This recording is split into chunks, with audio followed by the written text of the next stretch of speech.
Lady truck driver.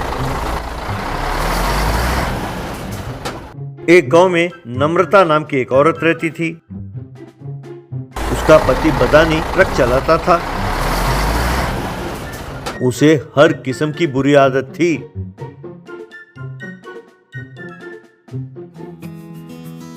वो बहुत शराब पीता था और शराब पीकर नम्रता को खूब मारता था। नम्रता और बदानी के 3 बच्चे थे।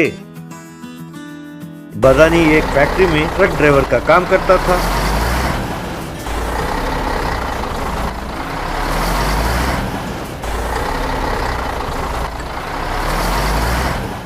एक दिन बदानी खूब शराब पीकर घर लौटा। अपने पति को देखकर, क्यों जी, आपको घर आए हुए 4 दिन हो गए हैं। बच्चे बापू बापू कहकर आपको बहुत याद कर रहे हैं। घर में किराने का सामान खत्म हो गया है और खरीदने के लिए पैसे नहीं है। आप काम पर निकल जाते हो और हफ्ते भर घर नहीं लौटते, और जब लौटते हो तो नशे में धुत लौटते हो। वैसे आपको याद भी है कि आपकी एक पत्नी और 3 बच्चे हैं। ये सुनकर बदानी नम्रता को जोर से एक थप्पड़ मारता है।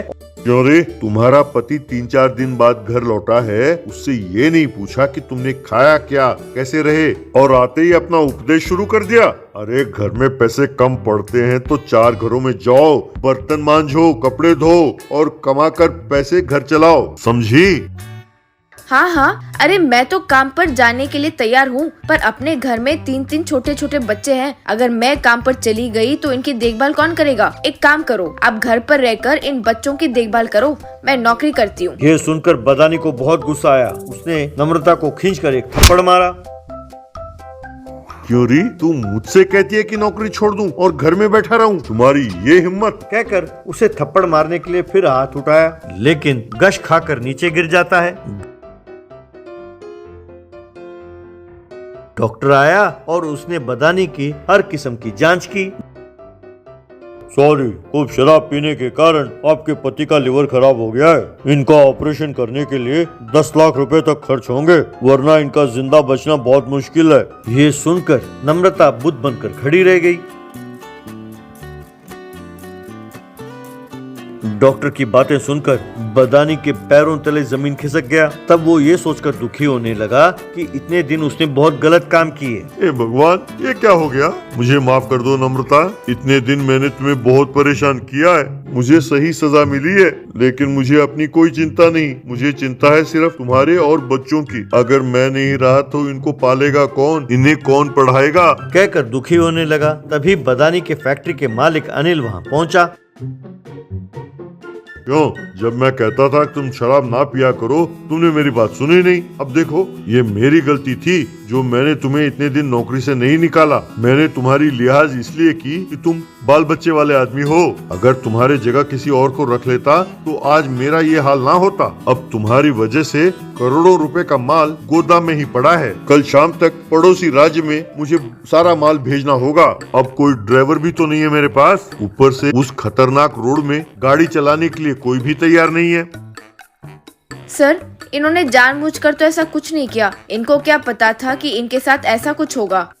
हाँ, तुम तो कहोगे ही अपने पति की जो वकालत कर रही हो, लेकिन यहाँ करोड़ों का नुकसान मेरा हो रहा है, तुम्हारा नहीं। अब वो सारा माल का डिलीवरी कौन करेगा? अब उस खतरनाक सड़क पर मेरा ट्रक चलाएगा कौन? मैं चलाऊंगी ना सर। अनिल हैरान होकर, क्या तुम ट्रक चलाओगी? हाँ सर, मैं चलाऊंगी। मेरे पिताजी भी लॉरी ड्राइवर थे। ट्रक चलाना मेरे पिताजी ने मुझे सिखाया। एक लड़की को ट्रक चलाते हुए देख पता नहीं लोग क्या कहेंगे, ये सोचकर मेरे पिताजी ने लोगों के बीच में मुझे ट्रक चलाने नहीं दिया। मैं आपका सारा माल पहुंचा दूंगी सर, बस मेरे बच्चों की देखभाल कीजिए, काफी है। मेरे साथ किसी लड़के को भेज दीजिए, बस काफी है।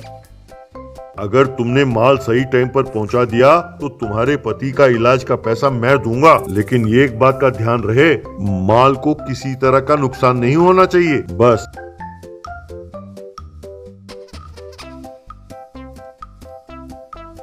फिर नम्रता ने सारा माल दूसरे राज्य में पहुंचा दिया, बिना माल को कोई नुकसान हुए। माल डिलीवर करके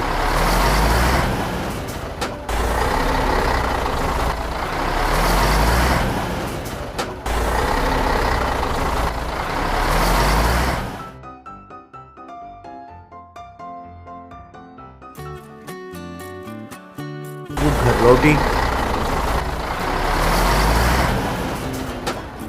देखो नम्रता, तुमने सही टाइम पर माल पहुंचा दिया। जैसे जुबान दिया, मैं तुम्हारे पति का इलाज कराऊंगा और हाँ, तुम्हारे बच्चों की पढ़ाई का भी मैं जिम्मेदारी लेता हूँ। जब तक तुम्हारा पति ठीक नहीं हो जाता, तुम्ही को ट्रक चलाना होगा। नम्रता मान जाती है। कुछ दिनों बाद अनिल बदानी का ऑपरेशन कराता है। बदानी एकदम ठीक हो जाता है। बाद में बदानी काम पर लग जाता है। बदानी ने शराब पीना छोड़ दिया और अपनी पत्नी और बच्चों की अच्छी तरह देखभाल करने लगा।